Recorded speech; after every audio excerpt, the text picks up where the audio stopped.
Sandeep Kumar Hindustan English point में आप सभी बच्चों का स्वागत करता हूं, अभिनंदन करता हूं। आज हम लोग व्याकरण में, हिंदी व्याकरण में वर्ण पढ़ेंगे। वर्ण जिसको हम लोग बहुत पहले से पढ़ते आ रहे हैं, बचपन से पढ़ते आ रहे हैं।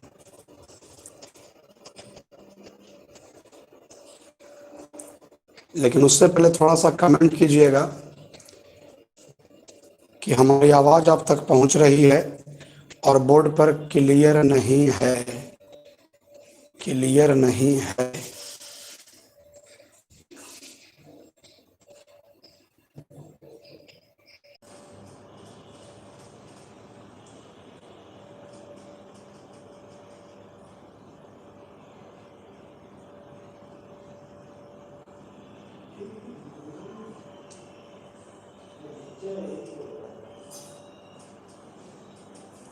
अब देखिएगा क्लियर है या नहीं। अब थोड़ा सा देखिएगा आप सभी बच्चे, क्लियर है या नहीं, हमारी आवाज़ आप तक पहुंच रही है। और बोर्ड पर लिखा हुआ क्लियर है। वर्ण ध्वनि भाग 1, ये जो हमने लिखा है क्लियर आपको पता चल रहा है तो कमेंट में क्लियर लिखिए। हाँ, तो आप थोड़ा हड़बड़ाइएगा नहीं, कुछ समय वेट कीजिएगा, कुछ टाइम वेट कीजिएगा। अगर गड़बड़ हो गए तो कल पढ़ चुके थे भाषा और व्याकरण। आज हम आपको पढ़ाने जा रहे हैं वर्ण, है ना। आज हम आपको पढ़ाने जा रहे हैं वर्ण। वर्ण का ही एक नाम और है ध्वनि। वर्ण का ही एक नाम और है ध्वनि। और बाबू इस तरह से पढ़िए कि समझिए आपका ये लास्ट है हिंदी व्याकरण, और इसके बाद आपको व्याकरण पढ़ने की आवश्यकता ना पड़े, है ना। तो देखिए हम एक स्टार यहाँ पर आपको लिखते हैं। वर्ण को ही,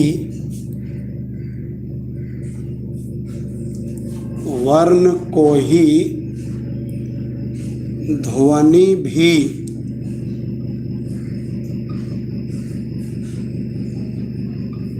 कहते हैं। वर्ण को ही ध्वनि भी कहते हैं। मतलब वर्ण का दूसरा नाम क्या है? तो वर्ण का दूसरा नाम है ध्वनि। ध्वनि का मतलब क्या हो गया? आवाज, है ना। तो भाषा की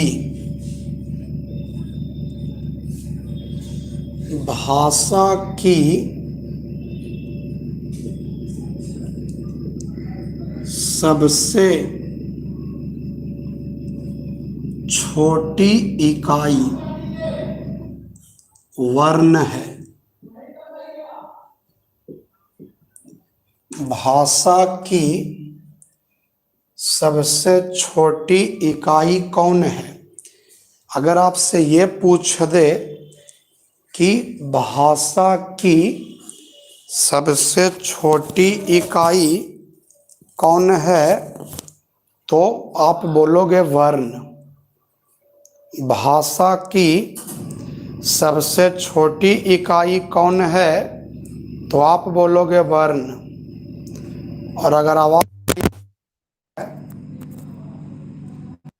तो थोड़ा देखिएगा, एक बार थोड़ा कमेंट कीजिए। आवाज़ क्लियर नहीं आ रहा है तो आवाज़ क्लियर है तो क्लियर लिखिए। प्रिंस कुमार, मूर्ख वाला मैसेज मत कीजिए। व्याकरण सभी क्लास का है, आपको पढ़ना पढ़िए, नहीं पढ़ना आराम से मोबाइल पर गाना सुनिए। किस क्लास का है आपके पास? हमने लिंक भेजा। आपको पढ़ने का मन है पढ़िए, नहीं पढ़ने का मन है मत पढ़िए। 11 क्लास का है सर। तू रहता ना पास में, तेरा बतेती वाला में आस पास में। आपके पास हम लिंक भेजें, आपको पढ़ने का मन है आप पढ़िए, नहीं पढ़ने का मन है मत पढ़िए। लिंक हम आपके पास इसलिए भेजें क्या कि आपका मतलब हमको लगा आप मेरे ग्रुप में ऐड हैं, पढ़ा देते हैं, पढ़ने में क्या किसी का जाएगा। तो भाषा की सबसे छोटी इकाई अगर आपसे पूछ दे तो आप वर्ण बोलोगे। अगर आपसे पूछ दे कि वर्ण का एक नाम और है, बताइए, ध्वनि। ठीक है। अब वर्ण का परिभाषा तो बच्चेपन से पढ़ रहे हो कि वर्ण उस मूल ध्वनि को कहते हैं जिसके खंड या टुकड़े ना हों। ये परिभाषा बचपन से आप पढ़ रहे हो। आप थोड़ा सा हमारे साथ बने रहिए ताकि आप भविष्य में इस चीज़ को पढ़ा सकते हो। नई शिक्षा नीति आ जाए बाबू, कोई भी परिवर्तन हो जाए बच्चा, ग्रामर में कोई परिवर्तन नहीं होता है ना। ग्रामर में कोई परिवर्तन नहीं होता है बाबू। तो देखिए इसका भी परिभाषा हम आपको लिख देते हैं। वर्ण उस मूल ध्वनि को कहते हैं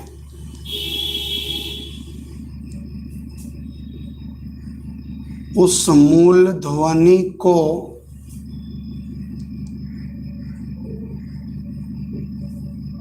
कहते हैं जिसका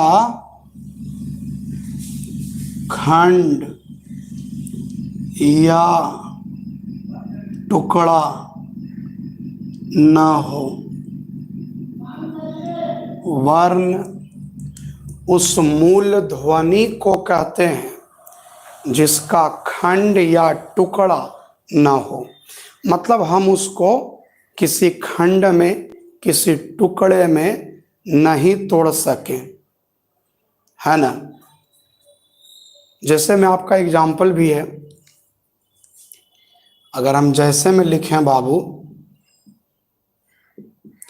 तो जैसे में आपका अ हो गया, ई हो गया, लेकिन अगर हम क लिखेंगे तो नीचे हलंत दे देंगे, च लिखेंगे तो नीचे हलंत दे देंगे, अगर प लिखेंगे तो नीचे हलंत दे देंगे, इत्यादि। तो अगर आप लोग पढ़े होंगे तो आपको पता होगा कि अ ई ये तो स्वर वर्ण हुआ, क छ प ये आपका व्यंजन वर्ण हुआ, लेकिन इसमें हमको हलंत देना पड़ेगा। तो हमको हलंत क्यों देना है? तो अगर हम हलंत नहीं देते हैं तो फिर इसका खंड या टुकड़ा हो जाएगा। कैसे हो जाएगा? मान लीजिए हम क लिखते हैं तो इसको तोड़ने के लिए क हलंत और जोड़ अ, तो इस प्रकार से इसका खंड या टुकड़ा हो गया। समझ गए? तो वर्ण का परिभाषा क्या कहता है कि खंड या टुकड़ा ना हो, उसके लिए हमको हलंत देना पड़ेगा।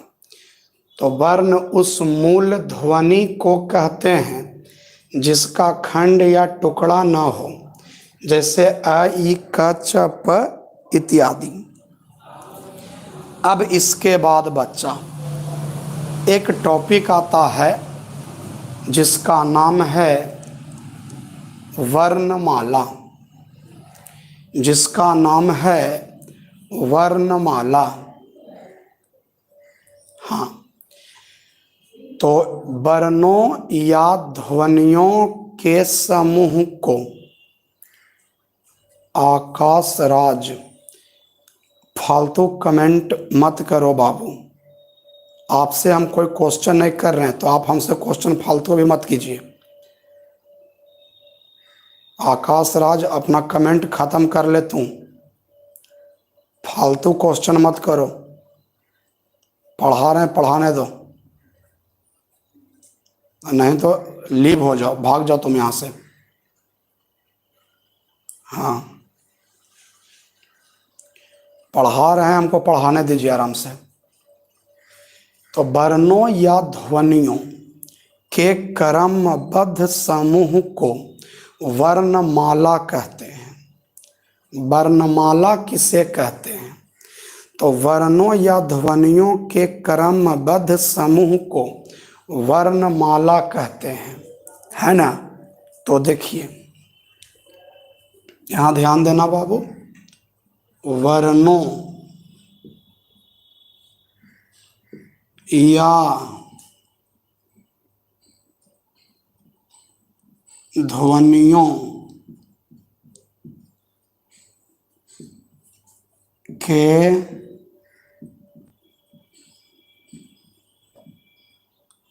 क्रमबद्ध समूह को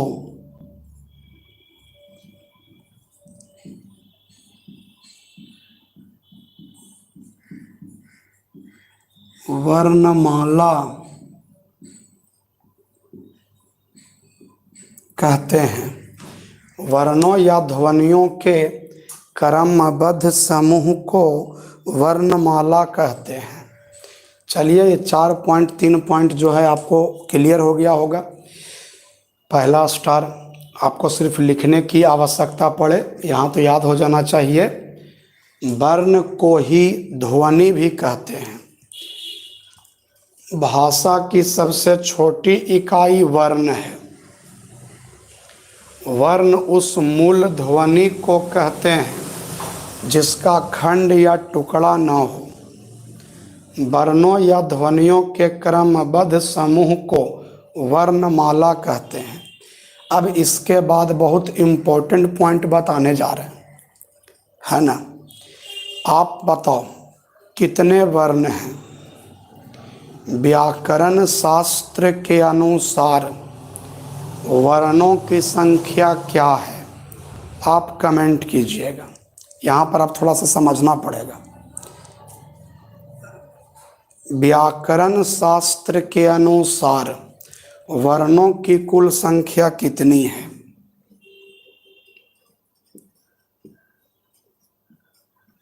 व्याकरण शास्त्र के अनुसार वर्णों की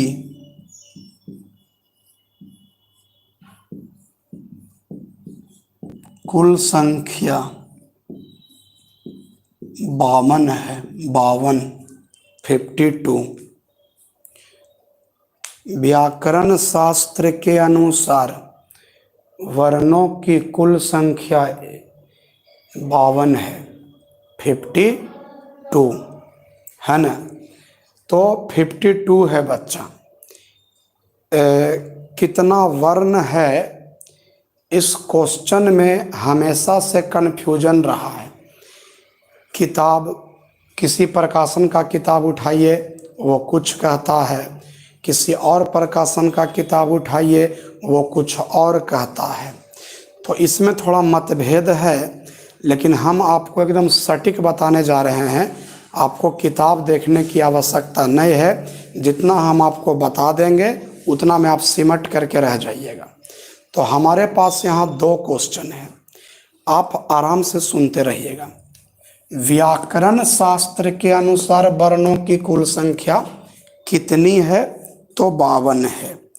लेकिन अगर पूछ दिया हिंदी वर्णमाला में वर्णों की कुल संख्या कितना है, तो आपको बोलना है 46। हिंदी वर्ण माला में वर्णों की कुल संख्या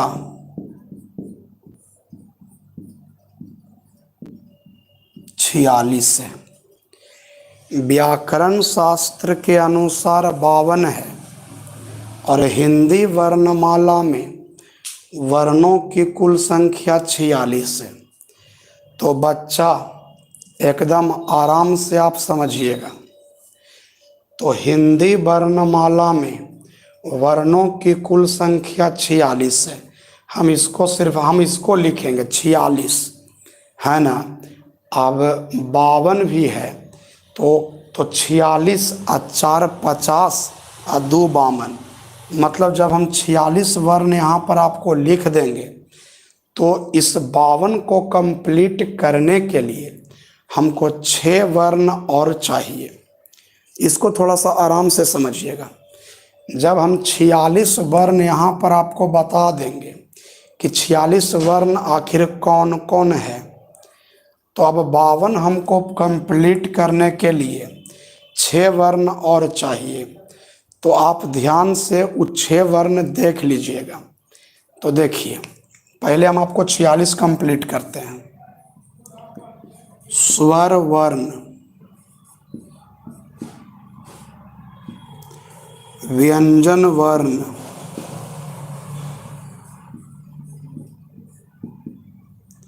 तो स्वर वर्ण आपका कौन कौन है? तो अ, आ, ह्रस्वई, अह, ह्रस्वई, दीर्घ ई, ह्रस्व उ, दीर्घ उ, री, ए, आई, ओ, औ। यहाँ से आप कोई बच्चा इधर उधर मत होइएगा। जितने बच्चे हमें सुन पा रहे हैं, एक बच्चा भी अभी आप यहाँ से हटिएगा नहीं, सब देखते रहिएगा। हाँ, तो अ स्वर वर्ण, अ आ, हम आपको काउंटिंग करवाने जा रहे हैं कितना? 46। अ आ ह्रस्वई दीर्घई ह्रस्व उ दीर्घ उ, री ए ऐ ओ औ। अब अगर हम इसको काउंटिंग करते हैं, अगर हम इसको गिनते हैं तो 1 2 3 4 5, चलो हिंदी में बोलते हैं, 1 2 3 4 5 6 7 8 9 10 11। तो यहाँ पर हम बराबर देकर के 11 कर दिए। ठीक है। अब अगर बात व्यंजन वर्ण की हो रही है, तो इसमें आपका कौन कौन आवेगा वो सुनो। क वर्ग, च वर्ग, ट वर्ग, त वर्ग, प वर्ग। आप जितने बच्चे देख पा रहे हैं, आपको पता होगा हम क वर्ग बोलें तो आप क्या समझिएगा। अगर हम क वर्ग बोलें तो आप क ख ग घ अंग समझिएगा। अगर हम च वर्ग बोलें तो च छ ज झ इया समझिएगा। इस प्रकार से आप समझ जाओगे। तो देखिए यहाँ पर व्यंजन वर्ण में क वर्ग, च वर्ग, ट वर्ग, त वर्ग, प वर्ग। तो ये बराबर कितना होगा? तो क वर्ग में 5 वर्ण, सब में 5 5 वर्ण, जिसे प वर्ग बोलते हैं। तो प फ ब भ म, तो सब में 5 5 वर्ण। तो 5 10 15 20 25, 5 5 10 5 15 5 20 5 25। तो यहाँ पर ये हो गया 25। व्यंजन वर्ण में और भी आता है य, र, ल, व। फिर आता तालब स, मूर्धन्य स, दंत स, ह। इतना आता है। य, र, ल, व, तालब स, मूर्धन्य स, दंत स, ह। इतना आता है।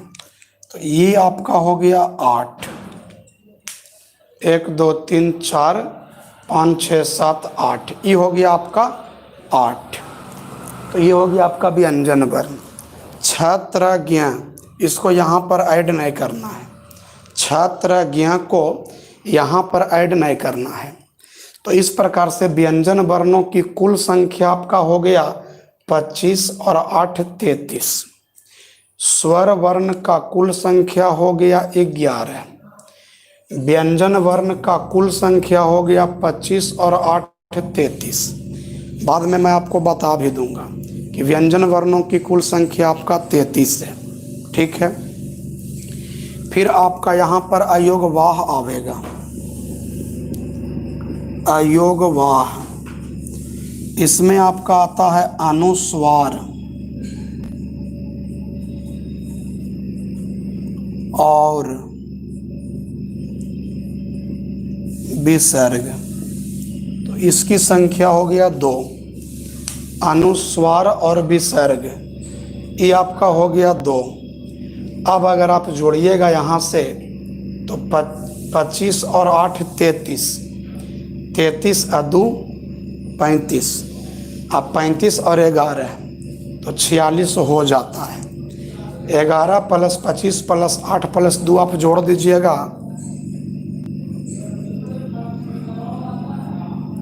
11 प्लस 25 प्लस 8 प्लस 2, अगर आप इसको जोड़ दीजिएगा तो आपका 46 हो जाएगा, है ना। आपको भी पता है 25 11 8 2 सबको जोड़िएगा आपका 46 हो जाएगा। तो बच्चा हम आपको ये तो समझा दिए कि हिंदी वर्णमाला में वर्णों की कुल संख्या 46 है। तो वो 46 वर्ण कौन कौन है ये तो हम आपको नज़रों के सामने दिखा दिए, आपके नज़र के सामने है कि स्वर वर्ण भाई 11 है, व्यंजन वर्ण 25 प्लस 8 33 है, और अयोग वाह अनुस्वार और विसर्ग मिला के 2 है। लेकिन अब कहिएगा सर वामन कैसे है, तो 46 को तो आपको यहाँ पर दिखाई दे रहा है, हमको 6 और देना है। तो नीचे में अब हम स्टार दे देते हैं आपको समझाने के लिए। तो 6 वर्ण हमको और यहाँ पर ऐड करना है। तो 6 वर्ण में ऐड होगा 6 तरह ज्ञान। व्याकरण शास्त्र के अनुसार जो वर्णों की कुल संख्या जो 52 है ना, तो हमको 6 को इसमें अब और बताना है। तो यहाँ देखिए आप 6 तरह ज्ञान। तो बाबू हमने आपको 3 बता दिया, 6 तरह ज्ञान। अब हमको 3 और बताना है, 3 और बताना है। आप इसको देख रहे होंगे, ये आपका री है, जैसे ऋषि आप लोग लिखते हैं ना ऋषि, तो ऋषि में यही वाला री लिखाता है ऋषि, तो ये री है। लेकिन इसको हम लोग ह्रस्व री कहते हैं। या देखिए यहाँ पर वो देखिए ये वाला री लिखते हैं, देखो बाबू हम री लिख दिए, हम यही वाला री यहाँ भी लिखें तो ये वाला ह्रस्व री है, और इसमें एक बार हम इसे आओ कर देंगे ना तो ये दीर्घ री हो जाएगा, दीर्घ री। ठीक है, तो ये आपका दीर्घ री हो गया बाबू। अब इसमें और कौन है, तो इसमें और आपका है लिरी, लिरी, लिरी हो गया, लिरी। ये आपको संस्कृत व्याकरण में देखने को मिलेगा, लिरी। अब एगो और कौन है, कोई बच्चा कमेंट करके बताओ एक और कौन है।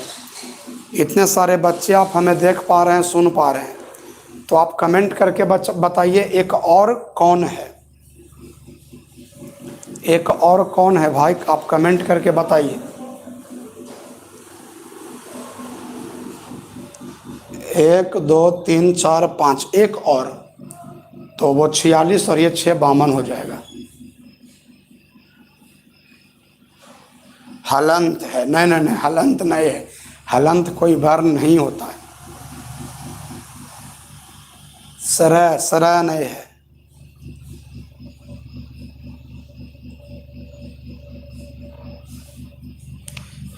चंद्र बिंदु, हाँ,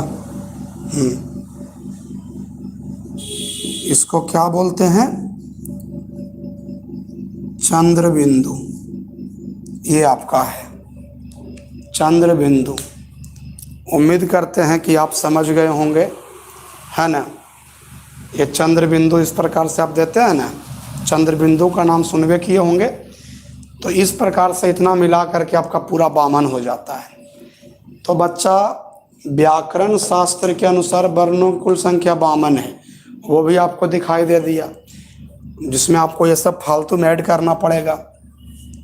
चूँकि आप हिंदी व्याकरण पढ़ रहे हैं तो हिंदी वर्णमाला में वर्णों कुल संख्या 46 है और ये सारा लिखा हुआ है।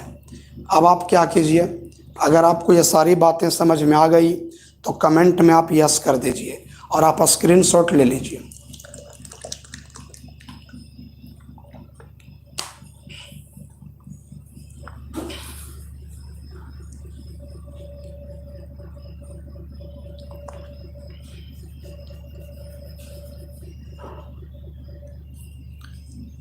कमेंट में आपने यस भी कर दिया, आप स्क्रीनशॉट भी ले लिए होंगे। अब देखिए इसको मिटाते हैं। अब थोड़ा हम लोग आगे बढ़ते हैं भाई, थोड़ा मिटाने में समय लग जाएगा। तो सामान्यतः वर्ण के दो भेद होते हैं, आप भी जानते हैं, स्वर वर्ण, व्यंजन वर्ण।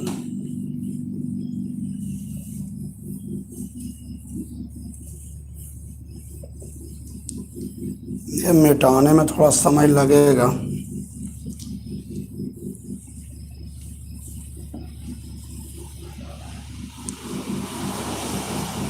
चलिए देखिए, अब यहाँ पर सामान्यतः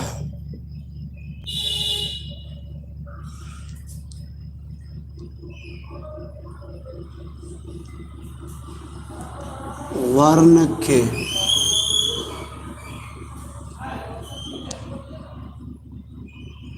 दो भेद होते हैं। पहला स्वर वर्ण, दूसरा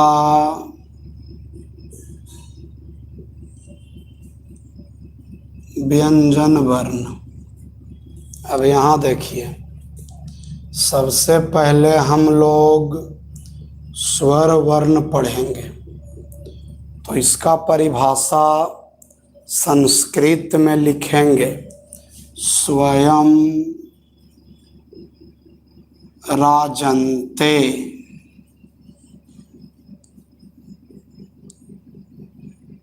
इति स्वरा। संस्कृत में आप देख सकते हो बच्चा, स्वयं राजन्ते इति स्वरा। सबसे पहले एकदम संस्कृत में परिभाषा थोड़ा सा याद रखिएगा, स्वयं राजन्ते इति स्वरा। स्वयं राजन्ते इति स्वरा है ना। और इसका हिंदी में परिभाषा हो जाएगा, वैसा वर्ण, वैसा वर्ण जिसका उच्चारण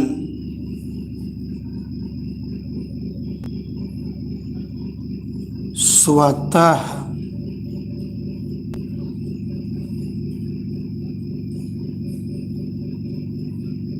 होता है, उसे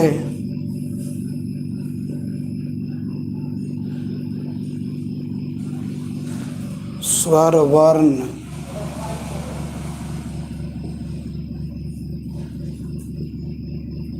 कहते हैं। वैसा वर्ण जिसका उच्चारण स्वतः होता है। स्वतः का मतलब अपने आप, मतलब इसका अगर हम उच्चारण करेंगे तो किसी दूसरे वर्ण की सहायता हमको नहीं लेना पड़ेगा।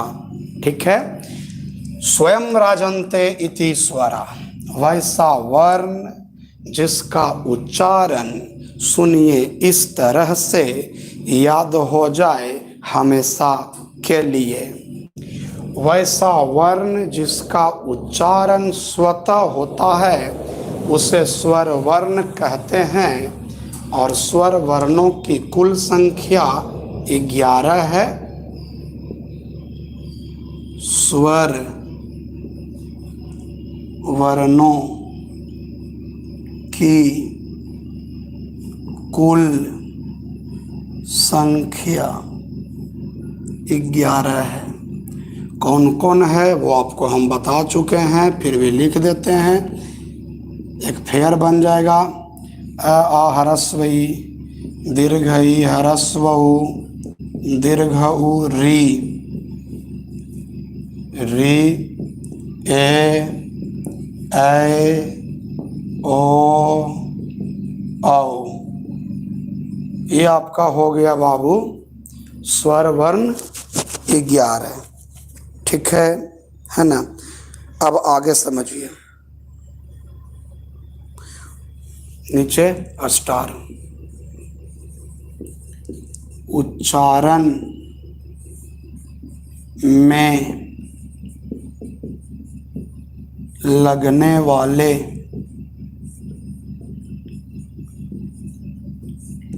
समय के आधार पर स्वर वर्ण को, चलिए बताइएगा आप सभी बच्चे, उच्चारण में लगने वाले समय के आधार पर स्वर वर्ण को कितने भागों में बांटा गया है। उच्चारण में लगने वाले समय के आधार पर स्वर वर्ण को कितने भागों में बांटा गया है। तो बच्चे बोल रहे हैं 2 भागों में। तो स्वर वर्ण को 3 भागों में बांटा गया है। 3 भागों में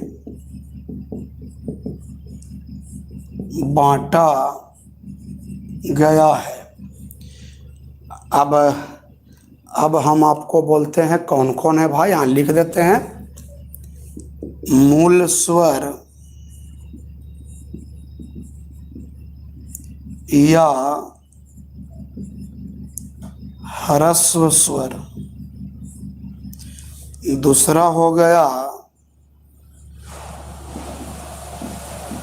दीर्घ स्वर, और तीसरा एगो जो बच्चा बोला है कि स्वर वर्ण को 2 भागों में बांटा गया है, उसको सिर्फ यहीं तक समझ में आ रहा होगा कि ह्रस्व स्वर है और दीर्घ स्वर है, पर एक स्वर और है।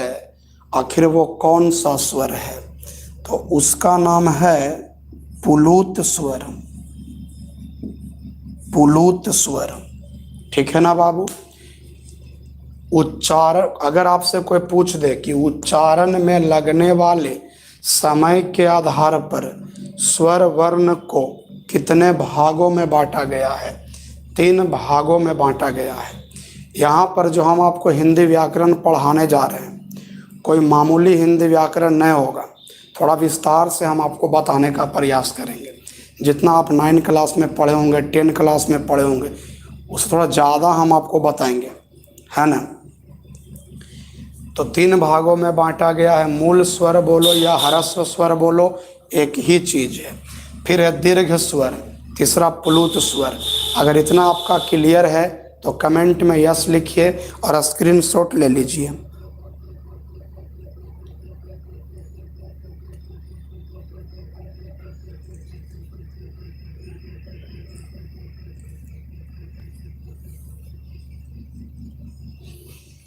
स्क्रीनशॉट आप ले लिए होंगे, तो आप जरा इसका परिभाषा।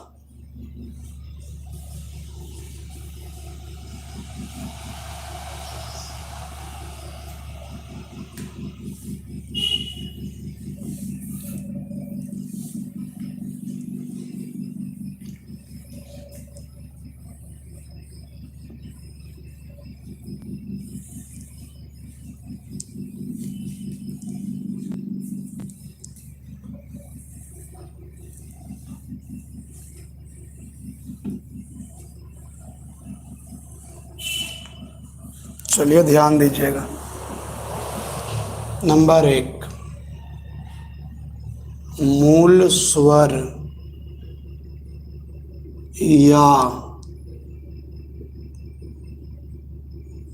ह्रस्व स्वर। परिभाषा देखिएगा, जिस स्वर वर्ण के उच्चारण में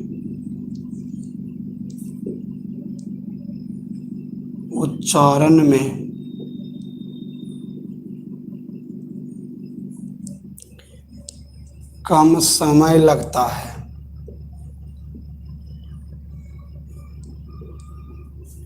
कम समय लगता है, उसे मूल स्वर या ह्रस्व स्वर कहते हैं, है ना। जिस स्वर वर्ण के उच्चारण में कम समय लगता है उसे मूल स्वर या ह्रस्व स्वर कहते हैं। तो यहाँ पर हम लिख देते हैं भाई, इसकी संख्या 4 है। तो भाई कौन कौन है? तो अ, ह्रस्वई, ह्रस्वउ, री, री, है ना। अ ई ह्रस्वउ री, दीर्घ स्वर।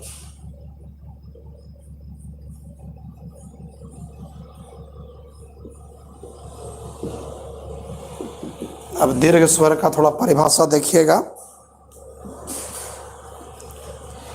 जिस स्वर वर्ण के उच्चारण में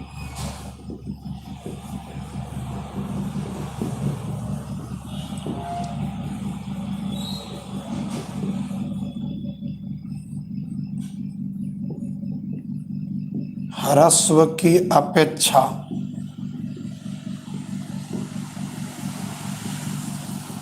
जिस स्वर वर्ण के उच्चारण में ह्रस्व की अपेक्षा 2 गुना समय लगता है,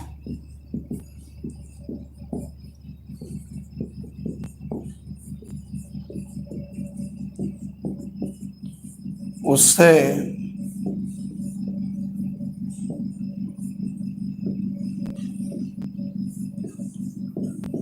दीर्घ स्वर कहते हैं। इसकी संख्या यहाँ पर 7 हो जाएगा। कौन कौन जो आपको पता ही होगा? आ, दीर्घ ई, दीर्घ उ, ए, ऐ, ओ, औ। अब आप देख सकते हो, आप याद कर सकते हो कि जिस स्वर वर्ण के उच्चारण में ह्रस्व की अपेक्षा 2 गुना समय लगता है, जिस स्वर वर्ण के उच्चारण में, आसान सा लैंग्वेज है, जिस स्वर वर्ण के उच्चारण में ह्रस्व की अपेक्षा 2 गुना समय लगता है उसे दीर्घ स्वर कहते हैं, है ना। जैसे इसकी संख्या 7 है, जैसे में आपका लिखा हुआ है। अब आपका आया पुलुत स्वर।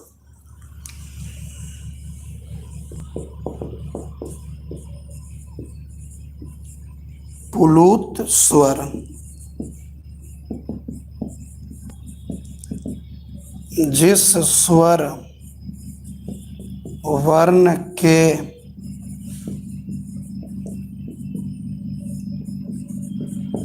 उच्चारण में दीर्घ से भी, दीर्घ स्वर से भी, दीर्घ स्वर से भी अधिक समय लगता है,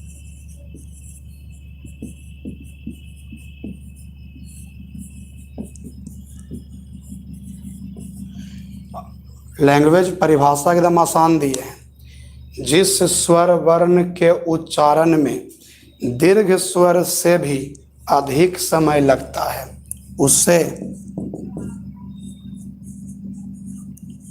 पुलुत स्वर कहते हैं, उसे पुलुत स्वर कहते हैं।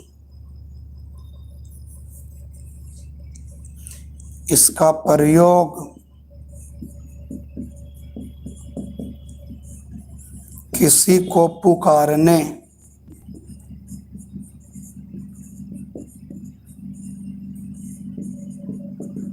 या नाटक संवादों में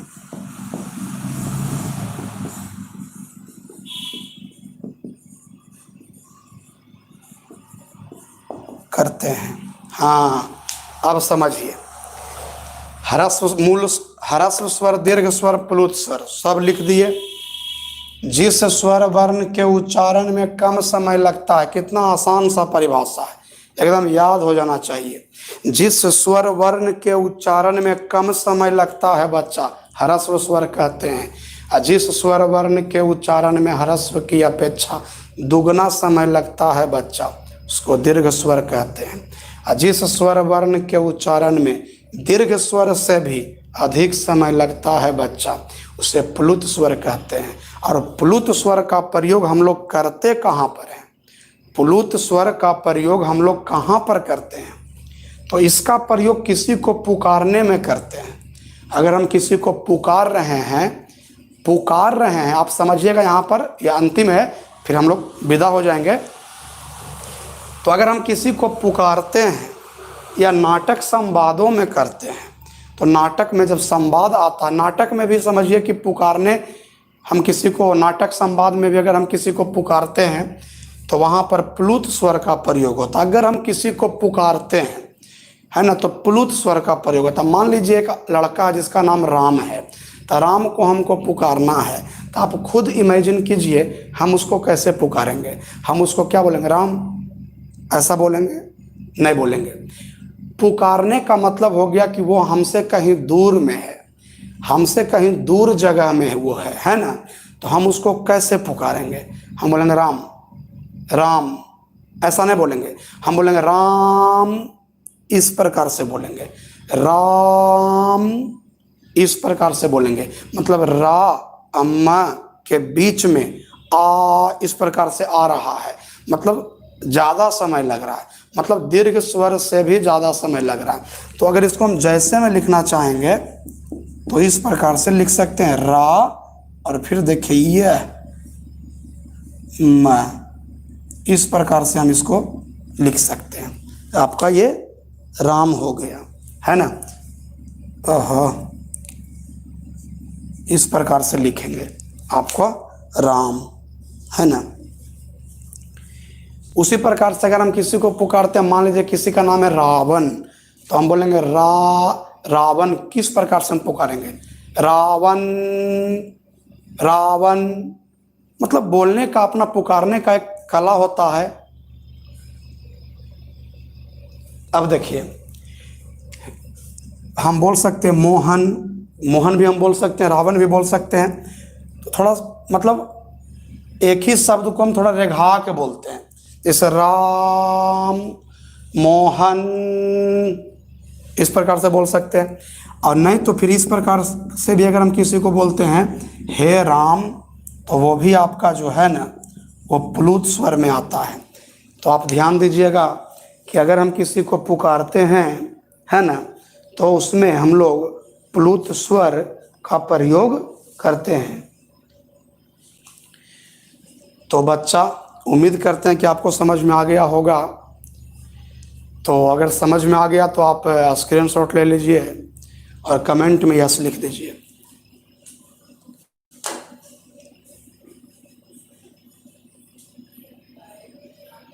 अब हम रावण पुकारेंगे तो कैसे पुकारेंगे? क्या बोलेंगे उसको? रावण नहीं, रावण नहीं, रावण ऐसा बोलेंगे। रावण माने न के बाद थोड़ा सा विस्तार से बोलेंगे। रावण, मोहन, इस प्रकार से थोड़ा समय हम ज़्यादा देंगे उसमें, तो इस प्रकार से वो प्लुत स्वर हो जाता है। अगर आप किसी को पुकारते हो वो प्लुत स्वर है, उसमें थोड़ा सा समय हम लोग विशेष देते हैं, समय थोड़ा ज़्यादा देते हैं। तो बाकी विशेष आपका कल होगा, स्क्रीनशॉट आप ले लिए होंगे। तब तक के लिए नमस्कार, शुभरात्रि, जय हिंद, जय हिंदुस्तान। घर पर रहें, स्वस्थ रहें, सुरक्षित रहें। धन्यवाद।